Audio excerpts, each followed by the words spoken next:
Yeah, he's my husband, by user M16 Outlaw. So my husband and I are in an interracial relationship, which is not extremely common in our country due to our history, but there are more and more interracial couples out there each day. For context, due to cultural history in our country, some people are more inclined to accept same-sex relationships over interracial. No one makes a public deal about same-sex relationships, but there are instances of interracial relationships between popular figures that are heavily criticized by people. Anyway, so my husband and I are walking by my favorite stationery store.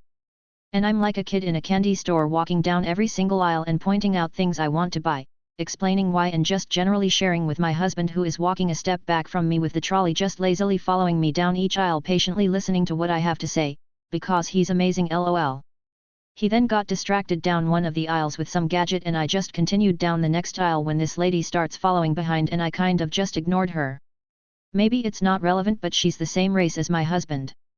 So she walks up to me eventually, and I start walking back to find my husband, and she starts rambling off without a hitch about how she's looking for this specific item, and when she's done, I just look at her and go, "Sorry, I don't work here," and she goes all red in the face and says, "Well, I saw you helping that gentleman and you look like you know what you're doing, so I thought you worked here," and I go, "Well, yeah, he's my husband," and shocked and clearly embarrassed, she just looked at me, mumbled sorry, and walked away. Meanwhile, my hubby heard the whole thing and is laughing his ass off at the whole thing. Walking a lady around work after I clock out, by user Varen Lost. So this happened a little bit ago. I was working at Walmart during the evening shift, 1 to 10 p.m. shift. I've seen a lot of crap while I worked there. When you work there, the people of Walmart honestly become ingrained in your memory. So this one night I clock out and am shopping around a bit before I go home, still wearing my vest, but wearing a coat over it. It's when I see this really gentle old lady who is walking around. She sees that I'm wearing my vest and asks me in a very polite yet delightfully southern sassy way, "Excuse me, young man, can you help me find the hairspray?" Now, I didn't work the floor, but work anywhere long enough and you'll know where a fair bit of stuff is. I decided that I can spare a few minutes and tell her, "Of course, it's over in pharmacy, I can show you if you'd like." She took me up on the offer and I helped her find the hairspray. As we talked, she was a hoot. She was telling me about how she was a retired police officer back in the day and how she was riding with a local biker club. I know them, they are super nice people with a lot of older people. I help her find a handful of other things as we just talk. She told me about her late husband, who was always the best little crap to her, and that she still loves him and can't wait to meet him after. She was really happy talking about him. She also told me about her daughter's wedding the week before and how she's going to have a nephew soon. After a bit of the amazing conversations, she says that she was going to check out and thanked me repeatedly, and I told her how I was happy to help and was going home myself. She looked a bit embarrassed that I was actually clocked out, but I shot that down with being really happy to just talk with her and thanked her for keeping me company. I know it's not like the other stories of self-entitled rude people, but it was a really nice and I wanted to share. Lady, not only do I not work here, I pay to be here, by user Butter. My last post about my pain service experience blew up, so I'll tell some prequel, medical school, stories. 2 things to know about medical school in the US. 1. It's insanely expensive, $250,000 per degree, and 2. We do a bunch of mandatory rotations through certain specialties where we are usually treated like garbage. That also includes OBGYN. When I trained, OBGYN was, famously known as the specialty that eats its young. For a specialty that brings life in the world, they definitely did their best to suck mine out of me. Who knows, maybe it changed in recent years. Anyway, that's the setting. I'm in the labor unit working night shifts, 7 p.m. to 7 a.m. The residents, training doctors, and attendings, practicing doctors, in charge of the team, have made it clear to me that in the hierarchy of importance, I am beneath the trash can. So I'm stuck there for 12 hours avoiding them when they're stressed and trying to help to the degree I don't piss anyone off. Lady comes rolling in with 2 other people, and one of the residents tells me to go see her. Me, "Hi, is that really Butter, the medical student with the labor and delivery unit? Is it okay if I ask you a few questions?" Patient, just give me a moment. I need to check your aura. Me, what? Side note, I pride myself now on having an amazing poker face, in part because of some batshit things I experienced in medical school. This was one of them. Patient, your aura. I detect oranges and yellows. You're an optimist, aren't you? I need that right now. Come in, come in. Me, thank you ma'am. I was young and innocent and didn't leave immediately, but my woo-woo senses were screaming. I go through my typical questions about her pregnancy and labor so far, then I ask the dangerous question, do you have a birth plan? She pulls out a laminated binder, opens it, and proceeds to walk me through her incredibly long list of requests, including, no lights, no medications for herself or the baby, no epidurals, regular meditation, keep the placenta, oil diffuser, etc. I think at some point the nurses felt pity on me and one came in to check in. Patient Aura checked her too, she was purple, which I don't know what that meant, but she was in. Nurse got pulled into her long explanation of her pink laminated birth Bible. Nurse, ma'am, thank you for showing this to us, but I think you should discuss this with the doctors because some of your wishes we can do, but some we might not be able to meet depending on how your labor goes. Patient, well, I paid good money to be here. I pay for all of you to be here. You can make it happen. Eventually I talk her into letting me have it to show it to the doctor and we step out the room. Nurse leaves, very ominously saying, she is going to be special. For the next few hours, her room turned into a revolving door as the patient proceeds to hire and fire people based on their auras. How this lady read them, I have no clue, but she ended up firing 4 nurses, 2 residents, a tech, and the janitor because some of them were radiating bad energy and one was too red.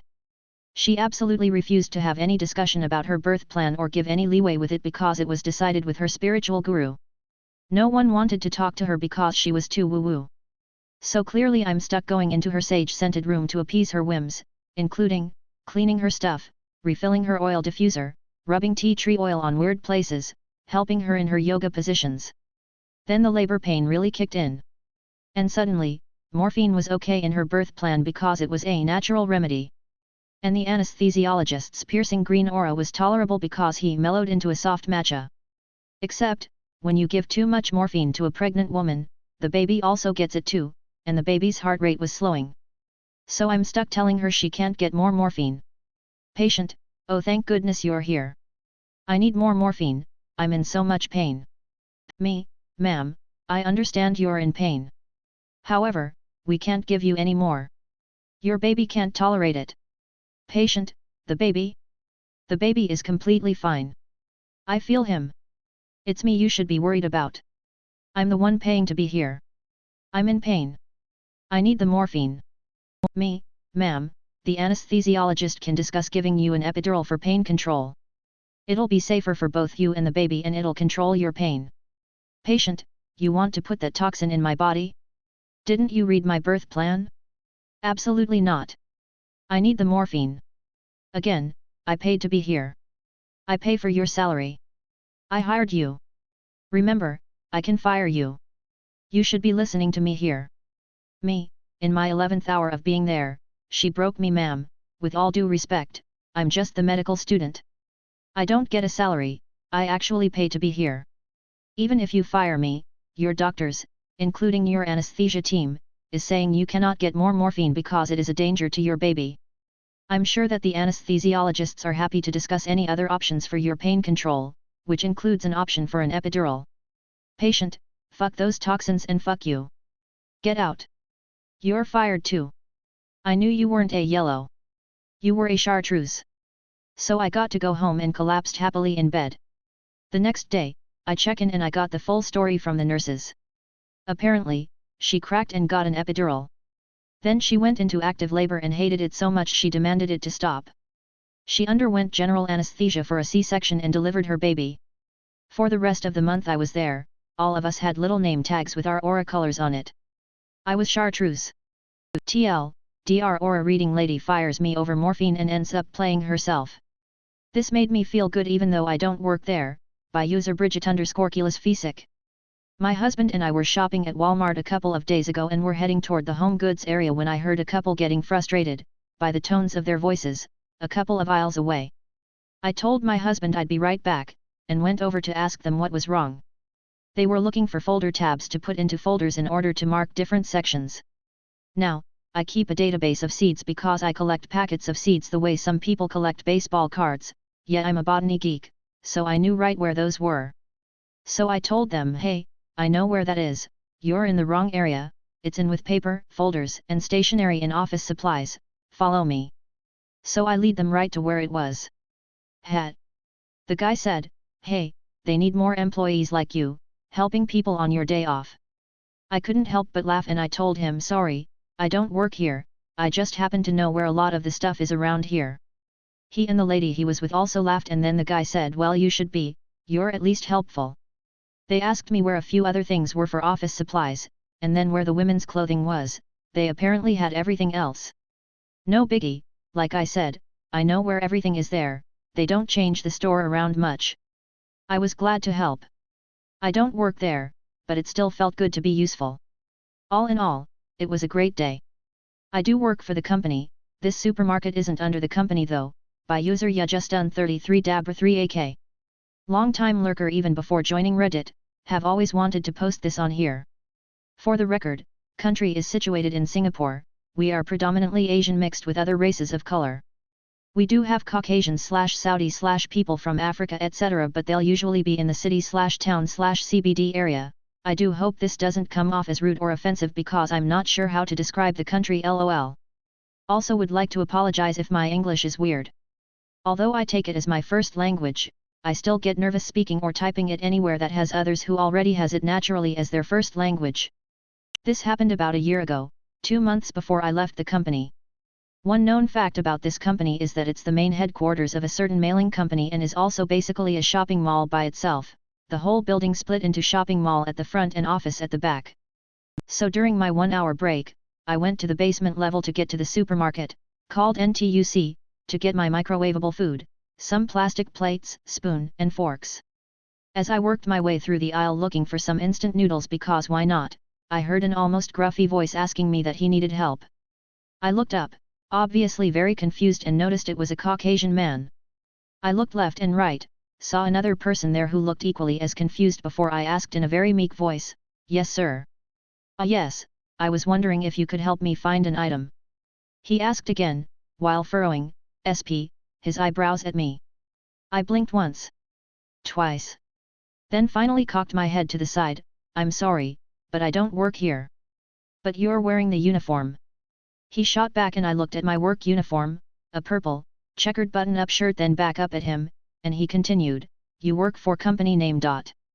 I let out a short laugh and immediately understood his confusion. "Oh, you must not be around here." "I work for company name, yes. However, this is also a mall. And the supermarket we're in is of a different company. This here is NTUC, you might want to look for the ones in the blue uniform. I work in the General Post Office, not here. Different company you see. I hope you get what you're looking for, have a nice one." I left immediately since I've now spent nearly 15 minutes in the supermarket and it was eating away at my lunch hour, so I didn't get to see his reaction other than wait. Sorry, it's not as dramatic as all the other stories, but it's common knowledge that the company itself, although a single building, has a split function, it being a mall at the front and office at the back. Common knowledge, unless you're a tourist or someone who's just arrived to work in the country itself. I hope everyone else has a great day. TLDR, company building has 2 functions, a mall and office. Went to the local supermarket to get my lunch and utensils, got mistaken as someone who works there and told the customer which uniform to actually look out for and how the building works.